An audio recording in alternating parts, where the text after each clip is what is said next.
Hello, welcome to everybody. We'll just give people a chance to get in the room.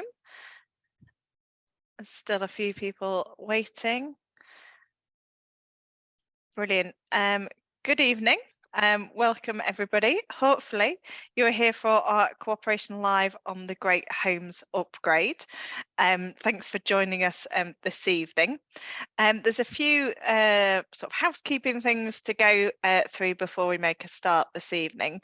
So first off, this is being recorded. We tend to put these out on YouTube afterwards, so people who aren't able to join us this evening can have a look at them. If you don't want to appear on that, then please turn off your video. If you are happy, that's fine, keep it on. But yeah, just to make you aware that that is happening. We also have lovely Susie who is here and is doing the transcribing for us. So if you need to see the text, you just click the closed captioning button at the bottom of the Zoom screen, and that is available to people this evening as well. So what's going to happen this evening? We've got a great lineup for you on a really important topic. As it gets colder and people's energy bills are starting to come through, there are real concerns about the energy costs that households are facing. It's a massive, massive issue, and we know it's only going to get worse over the winter. At the Co-op Party, we've been supporting the New Economics Foundation Great Homes Upgrade, and this evening you'll hear a little bit more from my colleague James Butler about that campaign. But then you'll also hear from, I'm really pleased, we've got Imogen Sykes, who's Operations Manager at People Powered Retrofit, an amazing co-op who are addressing this issue on the ground, based up in Manchester. So we're going to hear from Imogen and the work that they're doing, which is absolutely brilliant. And as always, there is a fabulous co-op solution to the issues that we face. And then we're going to hear from Cllr Tom Renhard from Bristol City Council, again, one of our co-op councillors, and how what the work they are doing on the ground. Before I hand over to James, he's going to run through the Great Homes Upgrade. We know that we're facing this energy crisis, and one of the things that we can do is actually reduce the amount of energy that we're using.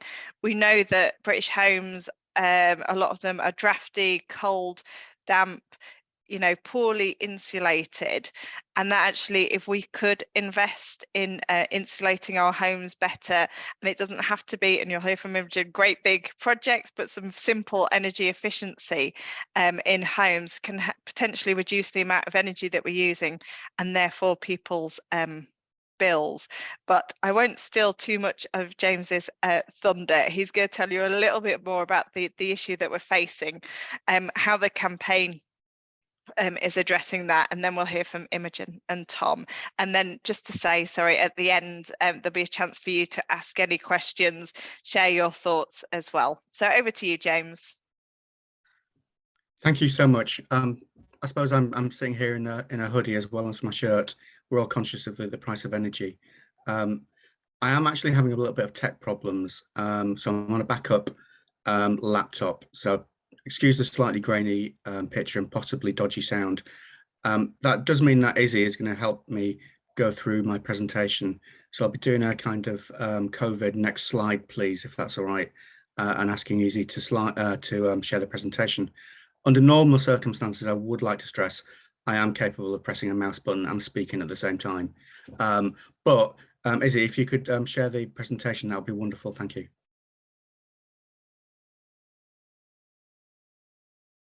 Marvelous. We're not IT challenged, but we overcome.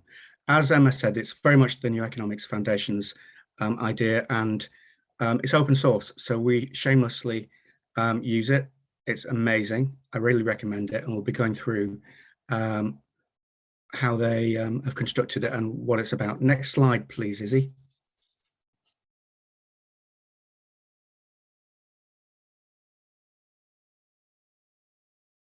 Fantastic. I mean, the stats are actually fairly horrendous if you look at nationally. 1 in £4 of your heating bill, a typical family's heating bill, are actually wasted. It goes through the windows, the doors, the roof. 750,000 children are living in homes with damp, which speaks volumes of about the quality of our housing stock in particularly rented private accommodation. And housing makes up 14% of our carbon emissions, clearly with COP kicking off at the moment. This is of great concern. And Imogen will be speaking about this with great expertise. The overview for me is that it's possible to put in really cheap and effective insulation into many houses within kind of 30 minutes. And typically when we think about insulation, we might think about loft insulation. We might think about new doors and double glazing of the sort that was very much done in lots of housing association and council owned housing under the Labour government. But the smaller tweaks that can be done very cheaply and very effectively, which can reduce the energy spend by up to 10%, which, you know, as Emma said, nowadays every penny counts. Next slide, please, Izzy. The overview is by 2030, upgrading 19 million homes to EPCC, I believe is the technical phrase. Now, obviously, it's massively timely with the energy price hikes, but it's also a legacy really of our older housing stock. This sort of stuff has been tried before, and I'll talk a little bit about that, but there's still an awful long way to go. And again, energy is massively in the news. I don't know how many people saw the news about what the French are doing they just passed a law saying that all car parking spaces with over 80 places will within the next 3 years have solar panels. I think there's a great way to go in terms of energy sovereignty, which again, it's national politics, but this is very local and what we can do. Next slide, please, Izzy. Yeah, I mean, it's previous kind of attempts have been very much run by some of the larger PLCs and multinationals. Other PLCs and multinationals are available, not just Serco, so I'm not picking them out by any stretch of the imagination. But all of this has kind of been, to some extent, tried before, but there's a crucial difference in what NEF is suggesting and why we're absolutely backing it. And that's the idea that, next slide, please, Izzy. There's a cooperative model of retrofit. So rather than a big national scheme, which is funded nationally, which local communities don't have control over, we use smaller co-ops, which have much more likely to be unionized, have better standards of employment, and which, if those of you are familiar with the Preston model, are putting value into the communities, not extracting value out of the communities. What we have in mind then is, and what NEF have got in mind, is very different from what's been done before in the way it's been done. Next slide, please, Izzy.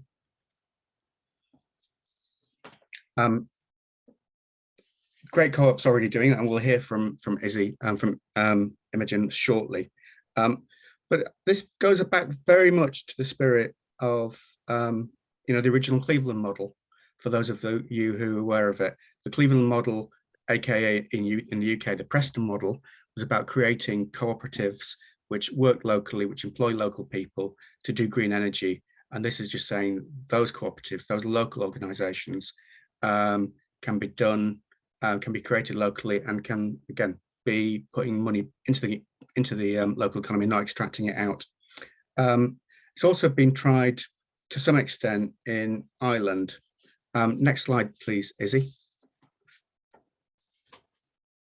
Oh, actually, Izzy, if it's possible to go back one slide, I beg your pardon. Just the island, no, okay. The island model, what they managed to achieve was have kind of a community shop in every community, so that local people could approach people that they know and who trust, that they trust, and build that relationship with it. Again, it's getting away from the idea of Serco or Capita running these things. It's locally delivered, people who you can trust, people who know the community and can speak the language of that community. And that's, I think, central to the success of the local cooperatives in Ireland, in the USA and Cleveland, and in the UK that are doing this already. The NEF model is a people-powered one. And what they envisage is communities coming together in the way that kind of Marcus Rashford managed to persuade the government to U-turn on the food support for communities and food in 2000 during the pandemic. It's also going back, if you want, to kind of the apartheid boycotts and really energizing people. We've lost the presentation. No matter, we'll keep going. I think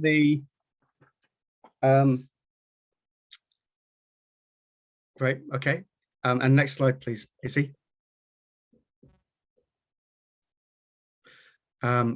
This has been done before. Emma's done it in her community in Rotherham. It's also been done very successfully in High Peak. And now their model, the NEF model, speaks of building a team to start off with, and reaching out to food banks, to community and voluntary organisations, to having an organising event where people discuss the issue and where you've got an opportunity to explain why this is necessary and what people can do.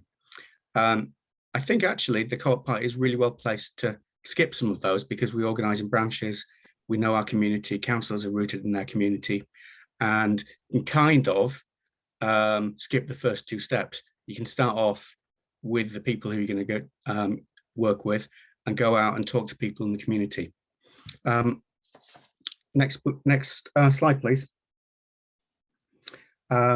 And there's a fantastic quote from Erin about about how it's really transformed what they wanted to do. Next slide, please, Izzy. There's a very kind offer from NEF. If branches do get 20 people organised, they're prepared to come down and run a community event with you. That's a limited time offer.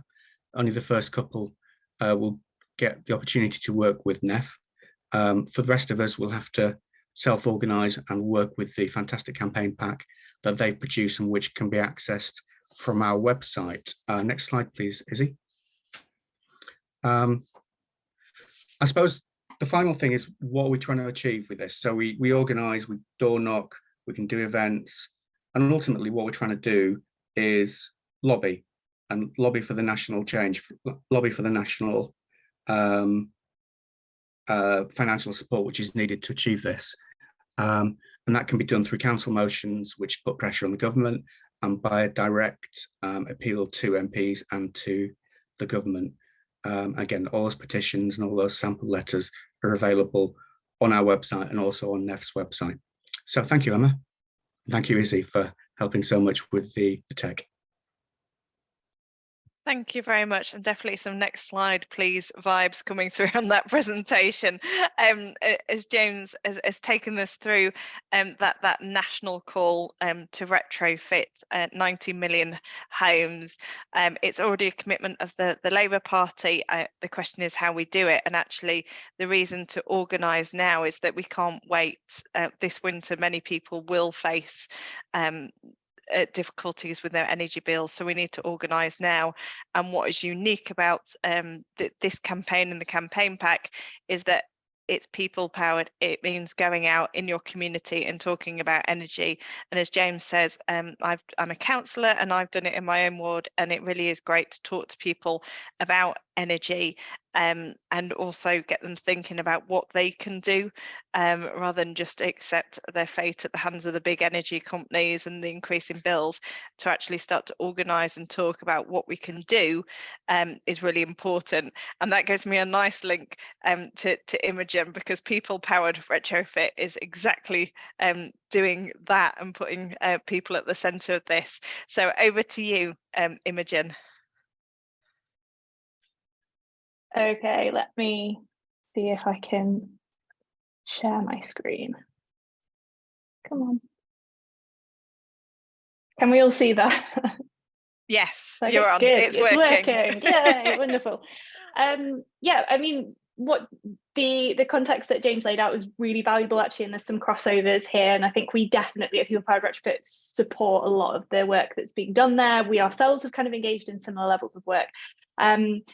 There is so much that I could talk about. I think I've been tasked with about 10 minutes to talk, and that is not nearly enough time to go into this. There's a lot of different angles that I could kind of present what we're doing and the work that we're doing. We're a team of about, I think we're about 13 or 14 now, but sort of the areas that we work in are just like, you know, phenomenal.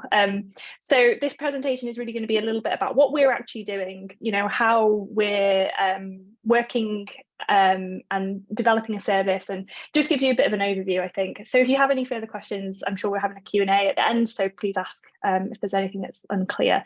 I am the operations manager. Yeah, this is a little bit of a summary about us. So we're a not-for-profit social enterprise, we're a cooperative. We were launched in January 2022. We were actually a BEIS-funded pilot project that sat underneath Carbon Co-op. So I know, James, you had Carbon Co-op in your presentation. We sat underneath them for some time, and the project at the time was really much about, like, was there any demand for retrofit? Like, did people actually want this? And could we create a service that actually gave people in the community what they wanted? And that was sort of, that kind of ran from 2019 to 2021-ish, and it was found that there was a lot of interest in this. It was seen as viable. So what we did is we decided to launch as our own independent organisation. I actually joined People Powered Retrofit on the day that we incorporated, which was a slight shock, if I'm honest. I'd kind of left my old job and was kind of swept into this. So for the past sort of 10 months, we've really hit the ground running. As you can kind of see there, 350 members, and we did a share issue back in November 2021, which raised £750,000, which has really helped us get going. We are very much a one-stop shop for retrofit. So that means that not only do we have a service, I'll go into this in a little bit more, retrofitting homes, but we also try to tackle the problem from multiple different angles. We're currently operating in Greater Manchester, but also the surrounding areas. So we work in places like a lot in Cheshire, Merseyside, and a little bit up towards Cumbria as well. And you can kind of see as well replication around the UK. I'll talk a little bit more about that at the end. Oh no, how do I go next?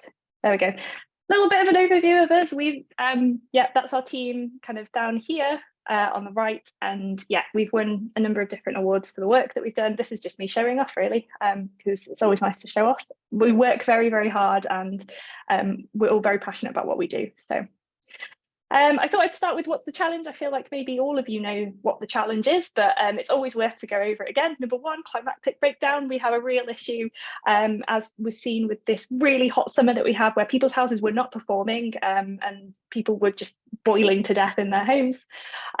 We've got emissions from the home being, and this is where the statistic is always a little bit funny, because some people say it's about 14% of our carbon emissions come from home heating, but I saw another statistic that said 19%. So it's a big amount for the UK. I've actually got 37 million homes and counting. That's sort of the statistic that we go by. So yeah, that's the number of homes in the UK that need retrofitting. And then yeah, there's additional, that every home that's built from now until 2050 will be likely to need retrofitting in the future as well. So we've got a huge task. The knock-on of that, of course, is our supply chain in the UK. We don't have a particularly strong supply chain in retrofit. Retrofit is quite complicated, it is quite interdisciplinary, and we don't necessarily have the skills and the knowledge. And then finally, we have the last one, which is just in general barriers to retrofit, which I'll come on to a little bit more. There are some specific barriers to retrofit, which are here. And I'm sorry I'm talking very fast, but I'm excited, and also I'm trying to get through it as quickly as possible. When we actually started People Powered Retrofit, we didn't really know what the barriers to retrofit were. We had an idea of what they were and why people weren't doing it, but we did an awful lot of research into this. And this was kind of the main things that People Powered Retrofit were set up to try and address. So there was a lack of trust. People didn't know what retrofit was. It seemed like this really bizarre thing, and you'd talk to people and they'd be like, I don't know what this word is. It wasn't the norm. You know, your neighbours were going out and they were getting a brand new kitchen or a new car, but they weren't necessarily retrofitting their homes. There were huge amounts of quality concerns, which definitely links to this skills gap thing. There was a lot of people talking about you know, cowboy contractors that were coming in and they didn't quite know what they were doing, but also the householders didn't really know what the contractors should be doing, so they couldn't really tell whether the work they were doing was good enough, and there was kind of, everything was a bit murky and odd. So we did a lot of work into that, and we worked very much within the community in Greater Manchester. We kind of identified certain neighbourhoods that we could work with, where we could build up that knowledge in the neighbourhood, and we could build up the supply chain, and we could build up people's understanding of what retrofit was and is, and then you could start to see, you know, your neighbours were getting their house retrofitted, and that meant that they had a really nice warm home in the winter, and yeah, and it became more of the norm. And I've actually taken it out of this presentation, but normally when we do this presentation, we talk a little bit about social marketing, which is this concept of kind of really, essentially, it's kind of working on word of mouth and really working in the community to kind of build up trust and yeah, allow information to proliferate out. But I didn't have time for that. What we ended up creating then, as I said, is a service, so a householder service. It's an end-to-end service. So that means that we take householders, and I would just like to clarify here, we actually operate in the able to pay owner-occupier market. And what that means at the moment, we're focusing on people who are really interested in doing this work and have a bit more money to do it, and are also own and live in their own home. The reason why we have gone down this route is because, number one, we needed a focus, because this, as we've said, there's 37 million homes and there's lots of ways that we could tackle it. And another reason is because people that are willing to actually pay to retrofit their homes, this can yield like an awful lot of data. It can really start to improve retrofit as a whole, which means that the costs are brought down, and it means that it becomes more accessible for everybody as a whole. So if you kind of start with that, then that's yeah, that's the reason why we went with that approach. But yes, going back to this is our service. This is sort of the process. So we take people that are kind of like, oh, my house is a little bit drafty, it's a bit cold, and we don't really know what we want to do in it, but we know we want to do a bit of retrofitting. So they kind of come to us, and they get a bit of advice from us, where we kind of talk people through. We talk about, you know, what does your life look like? What kind of people do you have in your home? How do you kind of live in your house? What do you want? You know, what's your budget? What are your goals for your home?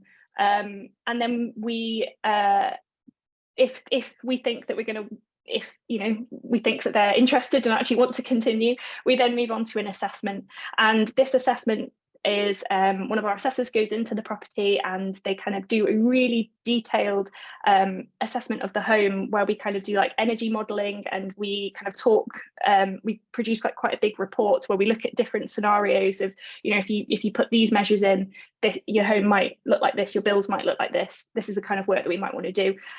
We also look at like the baseline, so how your home is performing at the moment. So a lot of people come to us because they're just interested to know how their home is performing as it is at the moment. And if our service then moves on, and if people actually want to go ahead with the works, which people don't always, we then have things like design development, which is kind of, potentially architectural design for some people. We can do like testing and further works on that.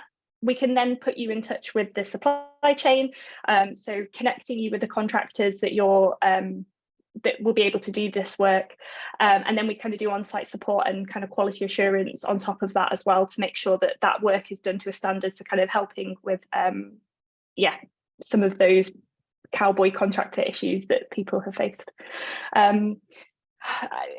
This is just a little bit about our householders. We've got a lot of people in our service at the moment. Our demand far, is that the right way around? Our demand far outstrips what we can offer at the moment. So it's retrofit is definitely something that a lot of people are kind of opening their eyes to. The other side of it, though, we have our service, but obviously, as I mentioned before, we've got a supply chain issue. So we realised that when we were creating People Powered Retrofit, we really had to work within the community to identify who were these people that were actually able to do this work. So we have another element of our business, which is where we identify training needs, and we work with the supply chain in order to train up, to raise awareness for retrofit. We do a lot of talks like this. We also run our own training, and we work with colleges, further education providers, we work with local authorities, we work with all sorts of different people in order to help train up and skill up the supply chain. which then leads us to supply chain development, which is where we kind of try to connect people. The supply chain is quite fragmentary. I'm conscious that I'm going over my 10 minutes, but I'm almost done, I promise. It's all right, Imogen. Okay, thanks. And just try to get to know the supply chain. The supply chain development is a really tricky part of what we do, because, you know, we have an aging supply chain, contractors and building professionals, you know, that they don't always want to train up, and they don't want to learn new skills always. Some of them do, don't get me wrong, but it's finding those people that are interested in it and making sure that it's very much within the local community, and making sure that people are. One of the big issues that I know other projects have faced is that sometimes they'll have to bring professionals from really, really far away, and obviously we don't want to do that. We want to try and keep it as close to the community as possible. And again, just some quotes from the people that we work with, which, that's just on the screen. And then a final portion of what we do is we work with other community groups, because we realise that retrofit doesn't make any sense to be this like one, well, personally, we don't think that it makes any sense to be this like one national people powered retrofit that kind of does a copy and paste thing all over the place. So, you know, homes in Greater Manchester, for instance, are very different to the ones down in Devon, from the fabric that's used for how they're built to even the kind of people that are living in them and how they go about their daily lives. And we need to think about retrofit in the same way, or that's what we believe anyway. So we work with local authorities, we work with community groups to develop similar services. And we do that through things like mentoring. We do that through lots of different ways. Like we have our own software, so we kind of license out our software so that they can do assessments in their community as well, and offer that same retrofit support and help them to really think about how you build a community service. And that's it. That's my presentation. And there's so much more that I could have talked about, but I'm quite proud of myself that I kept myself quite strict. No, thank you very much. And that's a really interesting, I guess, just a window into the work that you are doing. I've listened to Jonathan at Carbon Co-op, and I could listen to him for hours about the work that you're doing and the projects, and it's absolutely brilliant to hear from you and the work that you're doing. And absolutely, we want to see these kind of co-ops in every community, and those services available to everybody, and that real expansion of that. Last but not least, we've heard some great things, but the question is, how do we put it in practice? It's very easy for us to sit on Zoom and click petitions, but actually part of this is to actually go out there and do and be cooperators about this. So I'd like to hand over to Tom. Tom is a co-op councillor down in Bristol, has done loads of great things on the party campaigns and really pushed the cooperative agenda down there in Bristol. So really keen to hear from you on this. Over to you, Tom. Brilliant, thank you. And apologies in advance if the dog starts barking, because she's been quite needy at the moment. So hi everyone, I'm Councillor Tom Renhard. I'm the Cabinet Lead for Housing, Delivery and Homes. I've been a Labour and Cooperative Councillor for about 18 months and was in the Cabinet about 3 weeks after I got elected. So it'd be fair to say it's been a bit of a baptism of fire the last 18 months. Bristol's context is quite an interesting one as well. And one of the things that we've really been thinking about when we're trying to get our stock upgraded, whether that's our social housing stock, whether that's the housing associations in the city, or whether it's the private stock, is really think about it from a social justice perspective. And one of the stats I'll give you is that from 2019, where we had 13.8% of households in Bristol were living in fuel poverty. So that's more than 20,000 homes in Bristol where we currently have an EPC band of D or worse. So we've got to get up to that EPC band C or higher by 2030. And obviously we want to be going further, because C's okay, but actually where we want to be getting to is as close to net zero for every home that we can. So what are we doing and how are we going about it? And for us, it's about taking a multi-pronged approach and really making sure that we're living and breathing the values around the climate emergency declaration that we signed up to, and really thinking about how quickly we can carry out the work. There's been obviously a lot of touched on quite a few times around supply chain, and it's an issue we also face in Bristol. it needs development. This is why we need a Great Homes Upgrade. It's why we need a national programme to really get things moving forward. But in lieu of that, we're going to do what we can as fast as we can. And I think there's something just for us to bear in mind as well is thinking about issues in the private rented sector as well. So we're one of the areas that is doing work around enforcing the minimum energy efficiency regulations within Bristol, and making sure that landlords are also upgrading their private rented stock as well. We've got a lot of renters in Bristol. We have over 30% of housing is in the private rented sector in Bristol, so above that national average of about 19%. So we've got to make sure that we continue to do that work there, because you know, when you've got your rents going up astronomically, having your bills going up astronomically, it's just one thing after the other, really compounding the issue, and people struggling to pay their bills, ending up homeless, ending up in a situation in temporary accommodation. That's not good for them, not good for their family either. So a bit about the sort of specific work and how we're going about it. We've had a no cold homes steering group that we established in 2018. It's a self-formed group as well, and what it does is it brings together a breadth of organisations. It's not just about the council. We have to work with the private sector, we have to work with the voluntary sector, we need to work with cooperatives as well. We've got some great cooperatives in Bristol, particularly thinking about the energy cooperative I'm part of, which is putting quite a lot of solar panels on the roof of the Bottle Yard Studios as its next project, which is truly fantastic. They're calling it Hollywood in Bristol as a set of film studios. I thought was quite nice. I'll keep that one. But you know, it's about bringing everyone together and making sure that we are engaging with the community energy sector and tapping into that expertise and those community-led initiatives, because whilst we need a strategic approach, the way we're going to get this done is through people power and community power, really driving this forward.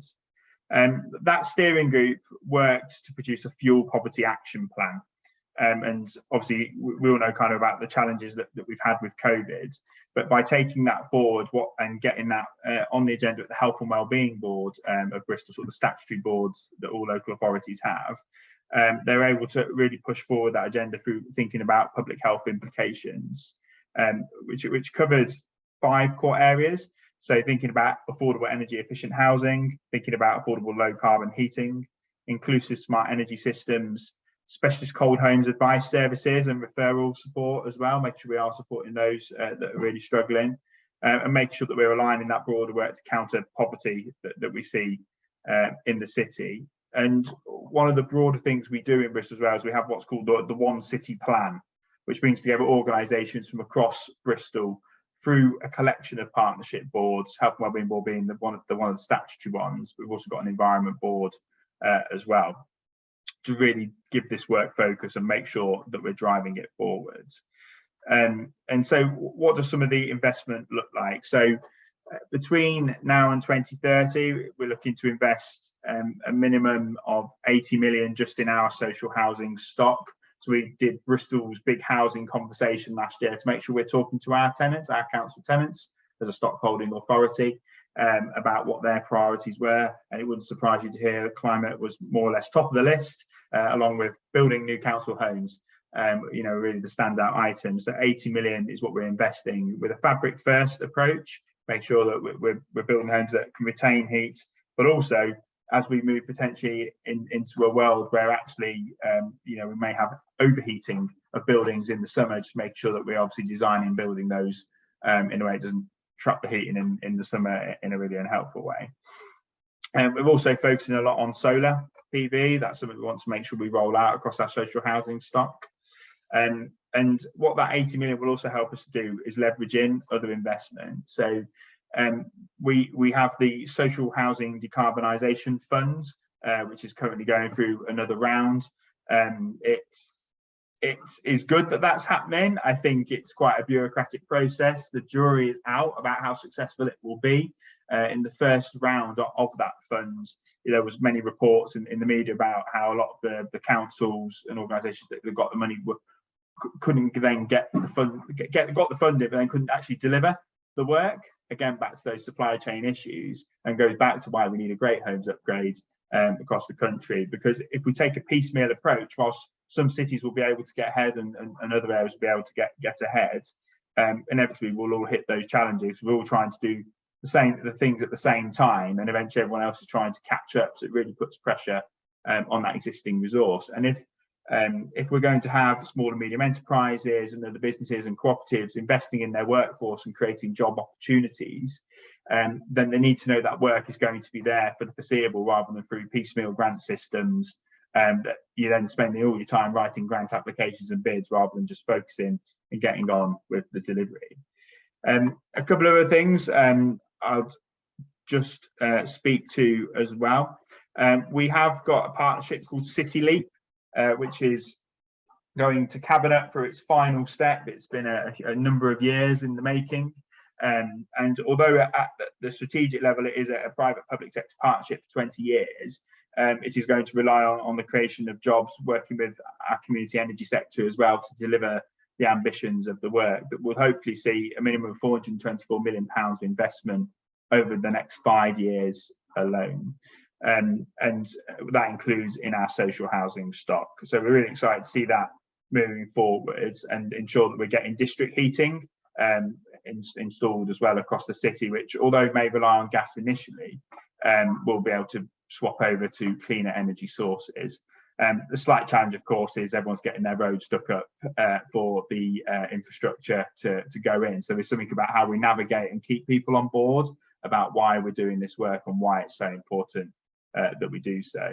We've also got, I think it's Europe's largest water source heat pump, which is now operational as well, and we'll be able to supply energy to over 1,000 homes that will be being built already under construction within the area, including through our own council house building company, Cllr Homes.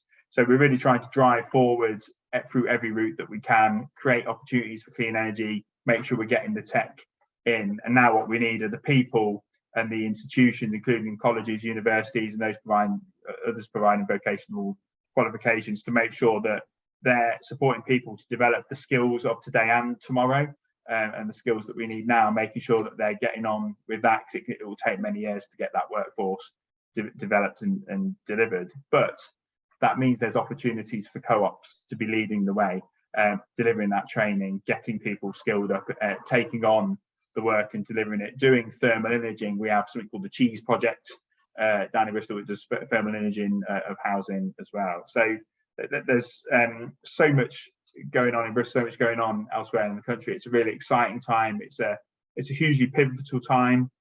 We have to look at it from that social justice lens as well, of making sure that the people that we focus on as well are those that are most in need, and that they aren't left out and aren't left behind as we carry out all of this work. And that's me. Thank you. Thank you very much, Tom, and great to hear the examples and that you've achieved a lot in quite a short space of time in terms of pushing this forward. That's absolutely brilliant to hear. So we've still got a few minutes left. If anybody's got any questions at all to our panel at all, it's a case of raising your virtual hand if you can do that, and keen to hear from people, and you can direct questions to any of our speakers tonight. More than willing to answer those, but also any thoughts about how you might want to take this forward as well with your local co-op party. So first up, I've got Duncan.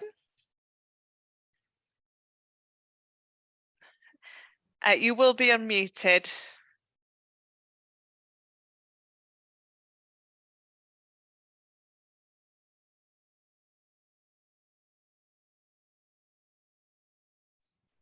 Right. There we go. Yeah, my question is already in the chat, if people would like to follow it there.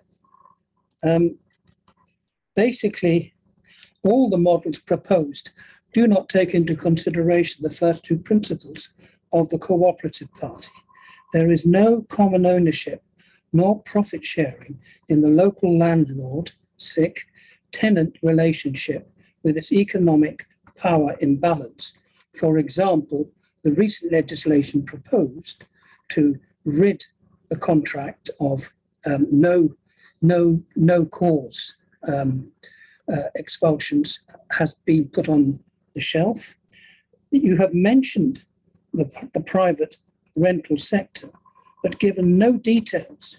Surely your efforts are wasted unless the growing private rental sector is the primary focus of your efforts. Is this a presentation for the Labour Party or the Labour and Co-operative Party? Thank you for that. David, I've got you next.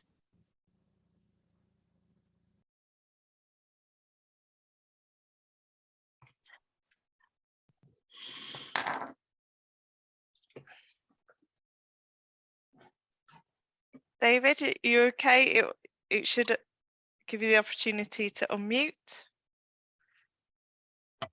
Yeah. There we go. Yeah, I'm unclear as to what equipment you're retrofitting, because you showed a picture of a house that seemed to me to be not pulled apart. I take it we're not talking about just replacing a gas boiler to a more efficient one, and solar panels and cavity wall insulation, or even double glazing. Are you talking a bit more than that? If so, what else? Okay. Thank you, David. I think we can touch upon that. We assume we know what we're talking about when we're talking about retrofit, but it might be good to explore what we mean by that, because it's a term that covers lots and lots of different things, and you've touched on some of those, but not all of them. And I'll take Jane. Is the next hand that I can see. If there's anybody else, please put your hand up now. There's your opportunity, and then I'll go back to our lovely speakers and see if they can answer your questions. So Jane. Thanks, hello. Emma. Hello. I think my question is probably going to be for Tom. I just wondered, with all the amazing stuff that you're doing down in Bristol, how much consideration is being given to, for example, the materials that you use with regards to climate change? Are they plastic free? Are they sustainable sources? Local is good, but I think it also needs to go hand in hand with some of the retrofitting stuff, that we do it sustainably as well. So I just wondered if Tom could come back on that one. Thanks. Okay. Thank you very much. If there isn't anybody else, this is your last opportunity. Oh, there's some wavy hands. I can now see those. So I can see Jeff and Alift are doing wavy hands, and Sally as well. So I'll bring you in, Sally, and then I've got Jeff and Alift as well. I can see you waving. Sally. Yes, I wondered about you. I know People Power, whatever it is, got money from Bays. Is there much money around to do this? Because, we don't really want to spend our time putting out petitions trying to get the government to do anything, which is a bit of a dead loss. But seriously, is there money that groups could tap into, which would enable us to get going? Because that's what's needed. And could I also ask about heat pumps? Because there's a bit of an argument you don't have to overdo the retrofitting. The biggest, certainly the biggest way to cut your carbon is a heat pump. I just wondered if any of that was happening. Thank you. Thank you. Very concise. Jeff, I'm going to come to you. Yes. I come from a cooperative family. Everything was a co-op. The only number I can remember to this day is my mother's dividend number. I won't tell you what it was because it's covered on my cards. About 20 or 30 years ago, at a co-op meeting, I asked, could not the co-op party have retirement homes? Because that would be a fall of co-op life. I was told it was too expensive. there was a co-op bank, there was all sorts of things. I never understood why they didn't do it.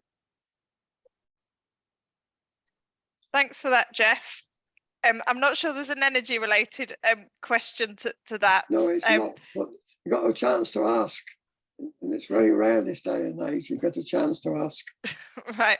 Well, we've listened to it, but I'm not sure that we can answer it tonight. We're focusing on the energy question. And last but not least, I've got, is it a lift? Have I said it right? Brilliant. Over to you. Well, my question follows on David's. It looked a lot of work. Are you able to live in your house while this is being done? Are you able to actually live in the house at the same time? Because it looks as if it's all going to pieces. Have you got to look for other accommodation while it is being done? Or is it done while you're living in it? It's a kind of practical thing. No, I think there's some really interesting questions on that. Imogen, you're right to make a start, and I've made a note of the questions so we can run through those with the panel. But I think just based on Elif's question and also David's as well, do you want to just give us a quick intro into what we mean by retrofit? You know, do you get turfed out by your house? Is it all sort of rebuilt? What's a heat pump and that kind of thing? And then there was just a question about whether there's money available for groups. But do you just want to kick us off by, I guess, taking us back to basics about what we mean by retrofit? Yeah, I mean, actually, I normally start my presentations with what do we mean by retrofit, which is very silly of me that I didn't. So retrofit, when we're talking about retrofit specifically, we are talking about trying to reduce the energy demand in your house, and you're doing that through putting certain measures in, through things like loft insulation, through cavity wall insulation. There's external wall insulation that you can do, and you're trying to get a really nice cozy home. And what that looks like can be very different to lots of different people. Your question about do you have to move out? You don't have to move out, but it really does depend on the level of retrofit that you want to go to. And that's why right at the beginning with our service, we really talk to the people and try to understand, you know, where are you at? You know, there are people that maybe have very elderly people living in their property, very vulnerable people that perhaps even having their windows replaced would be too much of a disruption. So what other things can we try to do? There are people, we have worked on projects where they absolutely gut their house, they gut everything out of it, and they move out and they might live on a caravan on site, and they do go to that level. Those kind of retrofits cost a huge amount of money, you know, absolutely astronomical amounts of money, but there are people that do that. But when we talk about retrofit, that's not always what we're talking about. The word retrofit really, at a basic level, means anything that you do to your home after it's built. And there was another question, I know it was directed at Tom, but it was talking about looking at retrofit in a sustainable way. So trying to make sure that materials are locally sourced, that we're not using petrochemical or plastics and things like that. And that's something that we bring into our service as well. And we really try to make sure is constantly there.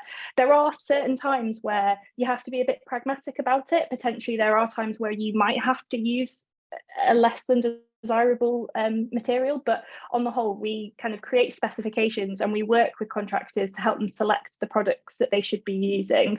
Obviously it is up to the householder at the end of the day, but we try our best to educate, and because that's a really important part of it for us. And I think there was another question as well that I've forgotten about money. Is there money available? So is there money for groups? I know we're sort of pressuring the government to act now, and but are there things we can do now? I mean, this is one of our big bugbears, and we try to work with, particularly we try to work with GMCA, Greater Manchester Combined Authority on this. There really isn't enough money around there. There are bits and pieces, and off the top of my head I can't think where they come from. Some of the replication partners that we work with have managed to secure funds for kind of working on mentoring. Loco Homes are one of them. They kind of received a bursary to kind of work with us, so it just kind of helps, you know, us both. but there isn't nearly enough money, to be quite honest with you, if I'm going to be honest. And it's something that we're also trying to, I guess, lobby for to an extent. Okay. Thank you very much. And just want to bring in Chris Price-Jones, because there was a specific question about heat pumps, and we actually have somebody who is building heat pumps. So do you want to try and answer the question on that, Chris, seeing we've got somebody who's actually building them on the call? Yeah, I'm part of a consortium that's actually trying to make heat pumps in the UK. And we've designed our heat pumps all around ease of retrofit. So basically all you need to do is take your boiler out and put in a very simple unit that will actually drive your radiators. And, you know, the beauty of that is that these heat pumps that we're designing and actually now building are actually designed to operate in our climate, not the Far East, which is where most of these heat pumps are being sourced from in this, you know, rush to retrofit, something that probably about 4 or 5 years down the road, we're going to have to rip out because they're not efficient and effective. And we are really struggling with actually getting the right sort of traction and support. So I'm really interested to hear about Imogen's project, and would really like to make some connections there, because we're really interested in actually how we get this out and into the base very quickly, because I'm based in South Wales, so not a million miles from Bristol, and that, you know, we're actually at the stage now where we're past prototyping. We've got examples of these heat pumps coming out. They've been tried in various sort of challenging areas in South Wales, wet, windy, tops of mountains, in not ideal housing stock, and are performing really, really well.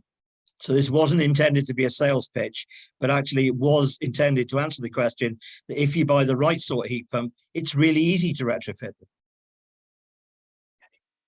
And I've just noticed an extra hand, Roger. Do you just want to come in on this question, or is it on something different before I move on to the rest of the questions? It's on this point, right? Do you want to contribute? Because I guess from your title that you've got a stake in this as well. Not personally, our community has got a stake. We're Ambition Lawrence West, you might have heard of. We're building well, it'd be the largest onshore wind turbine in England when it's built, when it starts operating next March. But won't be for long, but it's wholly community owned.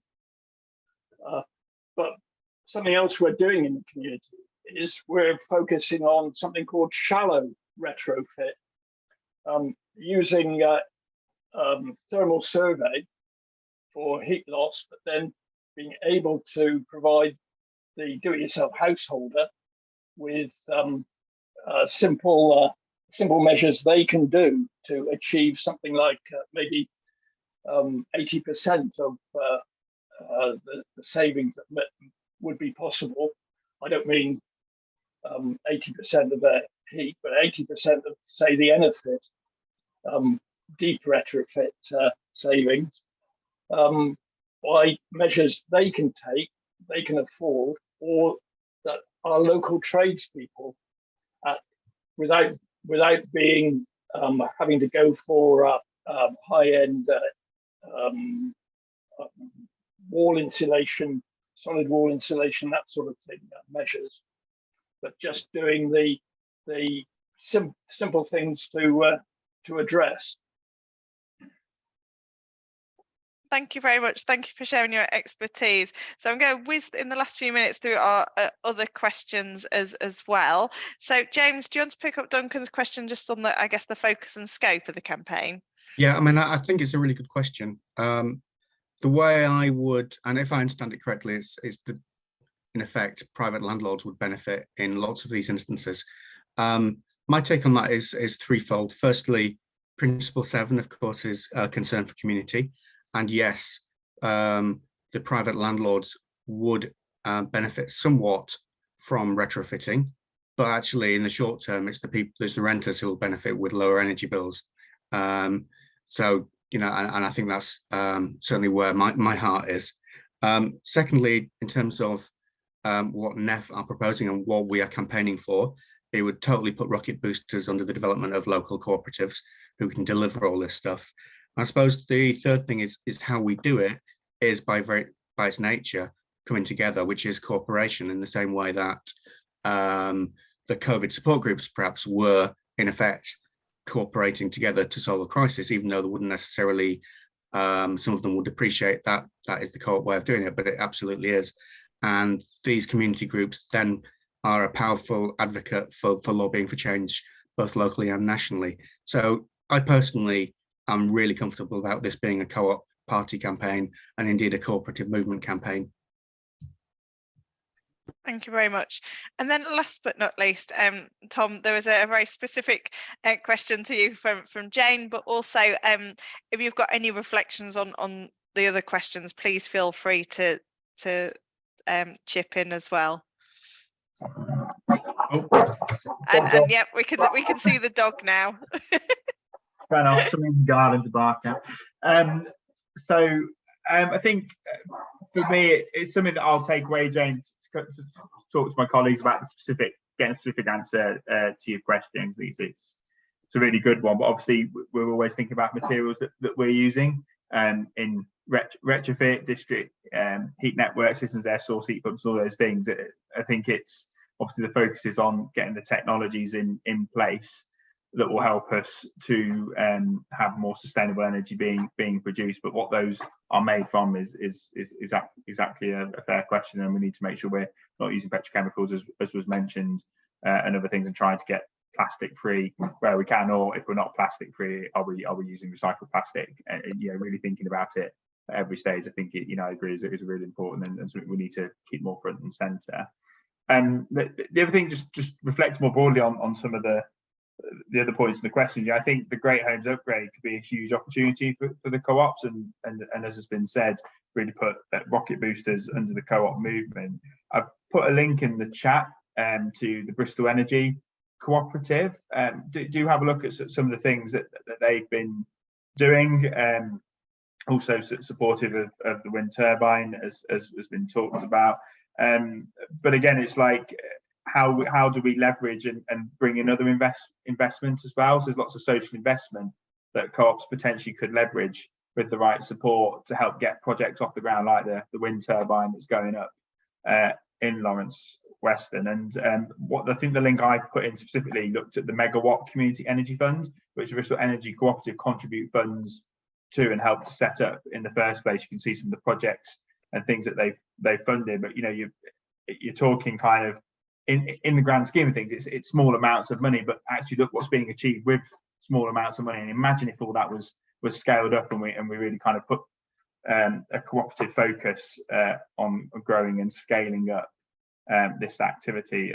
There's just so much that we could do. And I think taking the point about the private rented sector, but there is that opportunity, isn't there? If it's co-ops that are making air source heat pumps, putting in microgrids, probably less relevant to PRS, probably more new schemes and other aspects, then there is that opportunity, providing surveying services. There's that opportunity to always be taking a cooperative approach. It's something we do need to make sure we think about and keep front and centre. I mean, decarbonising Bristol alone, the Mayor of Bristol has been on the record estimating that would be £9 billion is what it would cost just to decarbonise Bristol. So if you think about the scale of the potential opportunity there for co-ops across the country, there's huge opportunity, and we've just got to make sure that we're in the place we need to be to seize that opportunity, and make sure that we make the case for that investment to come into co-ops, so communities are able to own their own solutions. And we know it can be done. There are many examples, not just in Bristol, but across the country where it is happening. So I'm optimistic. I'm also very anxious, because there is so much to do to address the climate emergency. But I think, with a cooperative approach, there's a chance for us to achieve brilliant things. And on that brilliant note, Tom, thank you. As always, as a movement, we are trying to address the issues now and not waiting for government to sort of step in. And I think we've heard that in some of the amazing work. We will continue to do what we can to help our communities. But we can also campaign together as well to get the much needed sort of national framework we need to make this happen, and to make it happen in a way that supports the cooperative movement and cooperative solutions in terms of this. We've got a smidgen over 7 o'clock, so I just want to say thank you very much. Thank you very much for our brilliant speakers. So thank you, James, thank you, Imogen, thank you, Tom, for sharing your expertise with us. We've really appreciated it. I think there's some links been made as well during the call that we hopefully can take forward as well. So thank you very much for joining us this evening, and take care. All right, bye.